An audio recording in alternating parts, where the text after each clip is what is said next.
Cassie Harper's shift at the Moonlight Diner was dragging past midnight when the man walked in, drenched from the rain.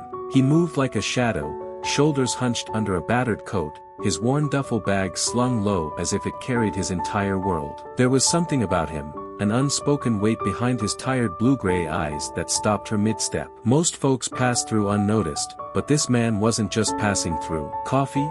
she asked, her voice soft but steady. He hesitated, staring at the laminated menu as though it were written in a foreign language. "Please subscribe my channel." "Thank you." "Just water," he murmured, his voice gravelly, as if it hadn't been used in days. Cassie smiled gently, ignoring the stares from the other patrons. End quote.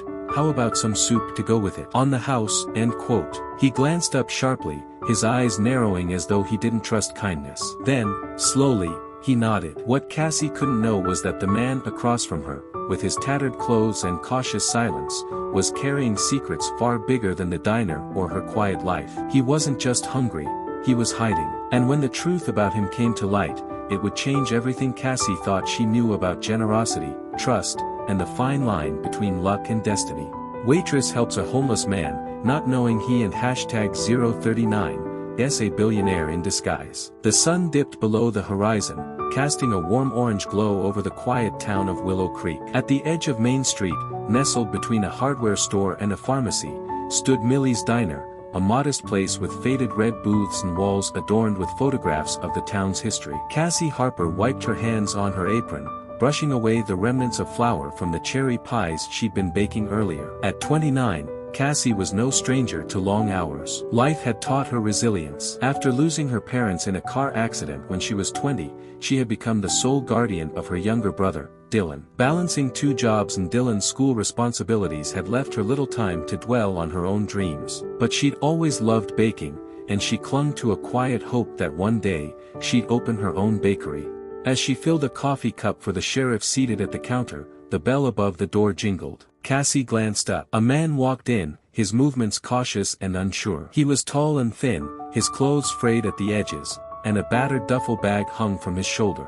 His face was shadowed with days-old stubble, and his eyes were a mix of exhaustion and weariness. The other diners fell silent, their chatter replaced with awkward glances and whispers. Cassie's stomach tightened. She hated how people judged someone based on appearances. "Welcome in," she called, her voice warm and steady. "Take a seat anywhere." The man hesitated, as if expecting someone to tell him to leave. Finally, he slid into the booth farthest from the door, keeping his head low. Cassie grabbed a menu and walked over. "Can I get you started with some coffee?" The man looked up, his expression guarded. "I don't have any money," he murmured. Cassie smiled gently. "That's okay, coffee's on the house. I'll bring you something warm to eat, too." He blinked, surprised. "You don't have to do that." "I know," she said, her tone light. "But I want to." As she walked back to the kitchen, she heard one of the regulars mutter, "Why waste food on someone like that?" Cassie's jaw tightened, but she didn't respond. She focused on preparing a hearty plate of beef stew and a slice of fresh cornbread. When she set the plate in front of the man, he stared at it for a moment before looking up at her. "Thank you," he said softly, his voice rough. "Please subscribe my channel." "Thank you."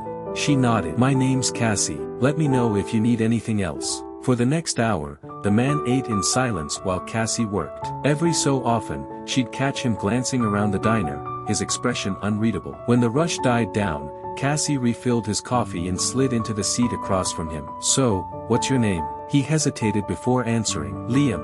Liam Carter." "Well, Liam, what brings you to Willow Creek?" He shrugged. "Just passing through." There was a heaviness in his voice, but Cassie didn't press. She'd learned long ago that people shared their stories when they were ready. Over the next few days, Liam returned to the diner. He never asked for anything, but Cassie always made sure he had a hot meal. In return, he began helping out, clearing tables, sweeping floors, and even fixing a broken chair leg. Slowly, he opened up. He told Cassie about how he'd once worked in construction, but a series of bad breaks had left him homeless. Cassie listened without judgment, sharing bits of her own story in return. She told him about Dylan, her dream of opening a bakery, and her struggle to make ends meet. "You work harder than anyone I've ever met," Liam said one evening. "You deserve more than this." Cassie laughed, though there was a trace of sadness in her eyes. "Maybe.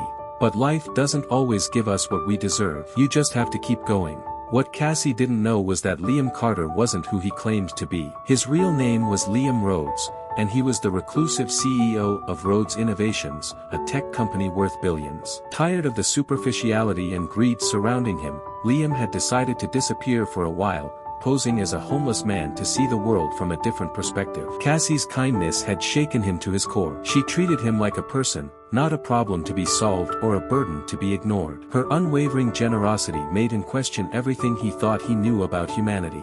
One evening, after the diner closed, Liam approached Cassie. "I need to tell you something," he said, his voice serious. Cassie frowned. "What is it?" "I haven't been entirely honest with you," he admitted. "I'm not just some drifter. My name is Liam Rhodes. I'm the CEO of Rhodes Innovations." Cassie stared at him, her mind racing. "You're a billionaire." He nodded. "I've spent the last few months traveling like this, trying to understand what life is like for people who don't have money or power. And I met you. Why didn't you tell me?" she asked, her voice trembling. "Please subscribe my channel." "Thank you. Because I wanted to see how people would treat me without the influence of my name or wealth. You showed me kindness when you didn't have to. You gave me hope that there are still good people in the world." He reached into his pocket and handed her an envelope. "Inside is a business proposal and a check to help you start your bakery. It's not charity, it's an investment. I believe in you, Cassie." Tears filled Cassie's eyes as she opened the envelope. The check was for an amount that made her hands shake. "Liam,